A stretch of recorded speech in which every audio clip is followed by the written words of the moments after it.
آپ نے اگر کسی شیعہ سے گفتگو کرنی ہے ایک سنی کے پرسپیکٹو سے، تو آپ سنیت کو سائڈ پہ کر کے پہلے تشیعت پڑھیں گے. ان سے جب کوئی کرسچن گفتگو کرے گا یا جو گفتگو کرے گا تو وہ قرآن پاک کو مسلمان سائڈ پہ رکھے گا. مسلمان کہے گا تم قرآن تو تم نے پڑھا ہی نہیں، اس لیے تم سے قرآن کی گفتگو نہیں کریں گے. ہم تم سے بائبل کی گفتگو کریں گے جو کہ تم نے خود بھی نہیں پڑھی کہ ہم نے اتنی اچھی تم سے پڑھی ہوئی. وہ کنونس ہوتے ہیں، وہ کہتے ہیں ہاں یہ 100% نبی ہے. آقا علیہ الصلوۃ والسلام ہمیشہ ایک گفتگو بڑی خوبصورت مجھے جو ان کی لگتی ہے جو کرتے تھے، جو آج کل کے مسلمان جس کو ویلیو نہیں دیتے، وہ یہ کہتے تھے کہ میں تمہیں تمہاری کتاب سے جواب دے کے، تمہارے کانسیپٹ سے جواب دے کے گفتگو کروں گا. جب ان کے پاس آتے تھے مختلف لوگ ایمان کو ڈسکس کرنے کے لیے اس نیت سے کہ ہم دیکھیں کہ اگر یہ نبی ہیں تو ہم تسلیم کریں گے، تو آگے اپنی بائبل رکھتے تھے سامنے. وہ کہتے تھے کہ ہماری بائبل گفتگو کرتی ہے اس طرح اس طرح اس طرح فلاں فلاں فلاں. میں آپ کو اب اس کی ایگزامپل دیتا ہوں. روحوں کے بارے میں، سولز کے بارے میں نے بہت ریسرچ کی. میری ساری زندگی جو ہے وہ سول کے اوپر گزر گئی ہے. اگر کوئی آپ سے پوچھے ذریعہ ہاشمی نے اپنی زندگی کا سوچ کا دار و مدار کہاں رکھا، تو آپ کہہ سکتے ہیں کہ ذریعہ Hashmi talks about civil. What is a civil? روح کیا ہے، روح کہاں سے آتی ہے، کیا کیا کیٹیگریز ہیں، اس کے اوپر میں نے اپنی زندگی گزاری. اس لیے میری زیادہ ڈسکشن جو ہے وہ سول کے اوپر. آگے ہم مسٹیسزم میں آپ دیکھیں گے کہ سول اور اسپرٹ کے فرق سے آپ کو پتہ چلے گا کہ سول والے لوگ کون سے ہوتے ہیں، اسپرٹ والے لوگ کون سے ہوتے ہیں.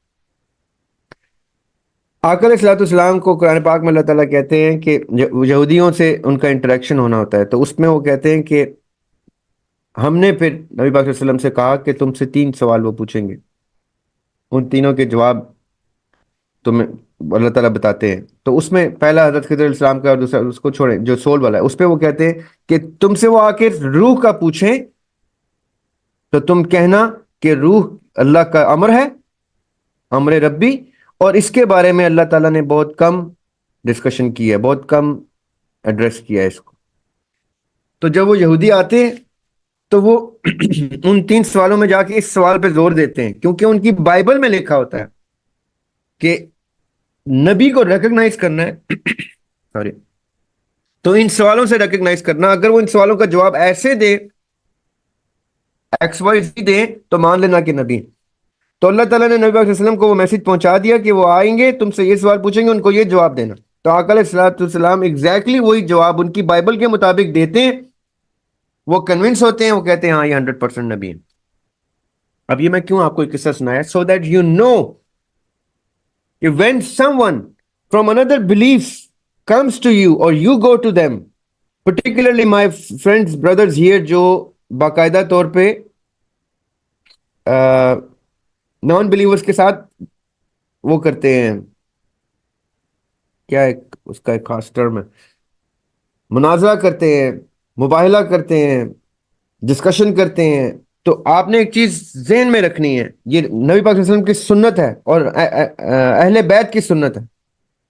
دعویٰ and dialogue and debate, particularly Shadeb for you and brothers like Shadeb who consider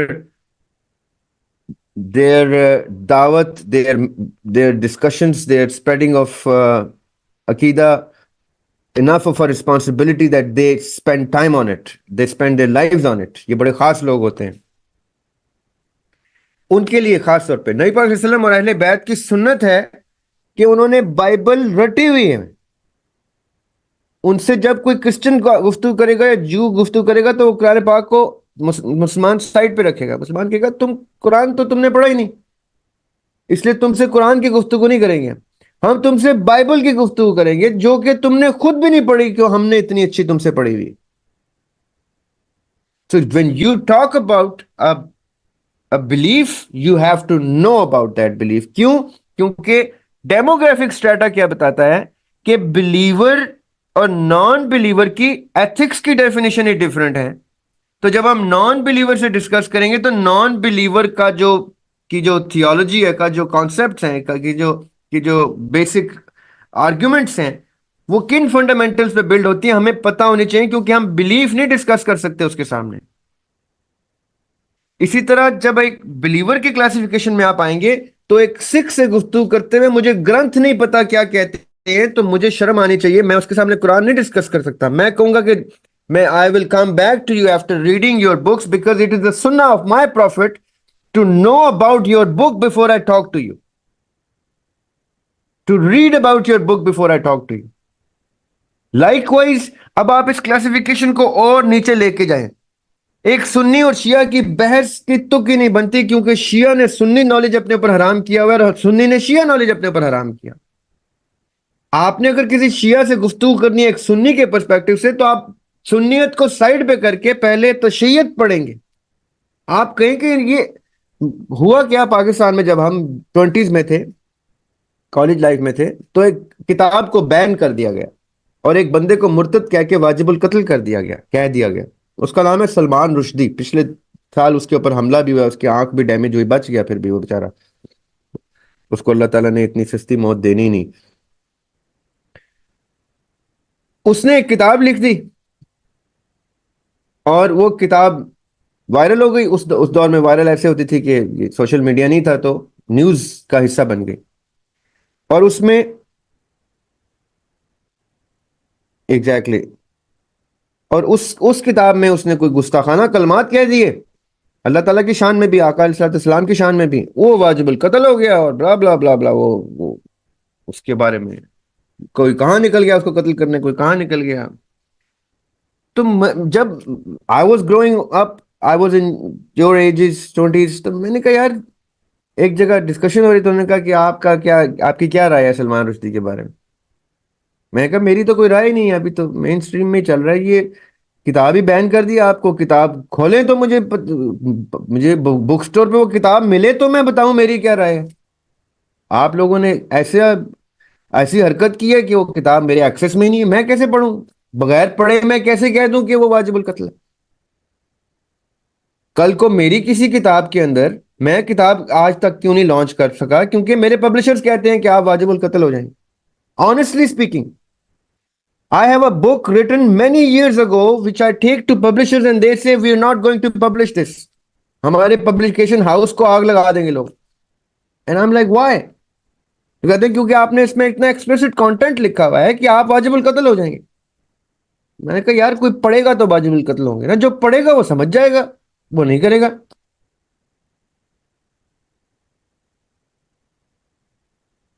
G Ali, I'll come to that. یہ that's a good thing about اہل تشیع، میں بھی آپ کو بتاتا ہوں. اچھا، پبلشر مجھے کہتا ہے کہ آپ کی کتاب نہیں چھپ سکتی. آج کتنے ہی برس ہو گئے، میں نے ایک پھر دبئی میں ایک پبلیکیشن ہاؤس کو رابطہ کیا تو ادھر ایک ہندو پبلیکیشن، اس نے کہا کہ ہاشمی صاحب میں آپ کی کتاب چھاپنے کو تیار ہوں، لیکن میں چھاپوں گا ایسے ایسے فلاں فلاں جگہ پہ اس کو ڈسٹریبیوٹ کروں گا اور ہماری آپ کے ساتھ ایسوسیشن پیپر پہ رہے گی. دیر سرٹن ادر نیمز جو ہمارے اصل میں ایگزسٹ نہیں کرتے لیکن ہم وہ نام مینشن کریں گے، ان پبلیکیشن ہاؤسز کے کریں گے تاکہ اگر کوئی بیک لیش آئے بھی تو ہمارے پر ڈائریکٹلی نہ. اب یہ میں کیوں بتا رہا ہوں آپ کو؟ جب سیٹنک ورسز ڈسکس ہو رہی تھی سلمان رشدی کی تو میں نے کہا بھائی مجھے وہ کتاب تو دو، میں پڑھوں تو صحیح کہ مجھے پتا تو چلے میرا شعور اس کو واجب القتل کہتا ہے کہ نہیں کہتا. وہ جس کو آپ گستاخی کے کلمات کہہ رہے ہیں وہ میں کسی اور نقطہ نظر سے دیکھ سکتا ہوں، کیا پتا مجھے وہ گستاخی نہ لگے. آج پورا پاکستان سلمان رشدی کو بددعائیں دیتا ہے، گالیاں دیتا ہے اور برا بھلا کہتا ہے، کافر، مرتد، ملحد، سب کچھ کہتا ہے، اور ایک پاکستانی نے وہ کتاب نہیں پڑھی. پوری کے پوری 22-25 کروڑ عوام کو گارنٹی دیتا ہوں میں آپ کو کہ شاید 10 لوگ ہوں، شاید، لیکن وہ پاکستان میں ایگزسٹ نہیں کرتے ہوں گے جنہوں نے وہ کتاب پڑھی ہو، لیکن 22 کا 22 کروڑ اس کو واجب القتل کہتا ہے without any basis, without any evidence, no تصدیق واٹ سو ایور. 70% سنی شیعہ کو کافر کہتا ہے without any evidence, without reading their books. یہ کب ہوتا ہے؟ جب آپ ڈیموگرافک سٹریٹا میں اپنے آپ کو کسی ایسے طبقے میں پلیس کرتے ہیں جو صرف لاؤڈ سپیکر کی طرح بکواس کرنے کے اوپر لگے ہوئے ہوتے ہیں. ان کو یہ نہیں پتا کہ وہ کیا رہے ہیں، کانٹینٹ کہاں سے آ رہا ہے، اس کے پیچھے ویٹیج کیا ہے، اس کا فنڈامنٹل کیا ہے، وہ روشنی کیا ہے جدھر سے یہ ڈیفینیشن ارائز ہو رہی ہے. وہ اندھے ہیں، وہ اندھی تقلید کرتے ہیں.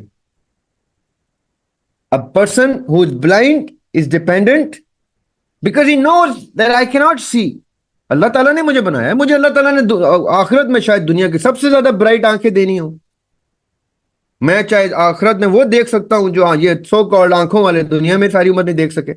یہ تو اللہ تعالیٰ نے اس کو یہ گفٹ دیا، یہ بلیسنگ دیا کہ دنیا میں تجھے اس عذاب، یہ جو گند ہے دنیا کا، یہ میں تجھے اس سے پاک رکھتا ہوں. تجھے اتنا بلیس کرتا ہوں کہ تجھے وہ آنکھیں نہیں دیتا جو یہ گند دیکھ سکے، یہ جو لوگوں نے مچایا ہوا. تو وہ کیا کرتا ہے؟ وہ اپنے ایک سٹک رکھتا ہے سامنے، وہ اپنے سٹک کو اپنا گائیڈ بناتا ہے. کوئی چیز ٹکرائے گی تو میں وہاں سے مڑ جاؤں گا. اس کو کہتے ہیں blind following. Following when there is resistance or when there is a stick. یعنی ایک بلائنڈ فالوئنگ کو بھی پتا ہے کہ ریزسٹنس کیا آتی ہے، سٹک کا استعمال کیسے ہوتے ہیں، اندھیرے اور روشنی کا فرق کیا ہوتا ہے، کہ مجھے کچھ دکھ نہیں رہا سوائے اس کے جو مجھے محسوس ہوگا. جو میں اپنے کان سے اگر میں سن سکتا ہوں تو سنوں گا، جو میں محسوس کر سکتا ہوں جو، یعنی بلائنڈ فالوئنگ کے بھی کوئی ایتھکس ہے.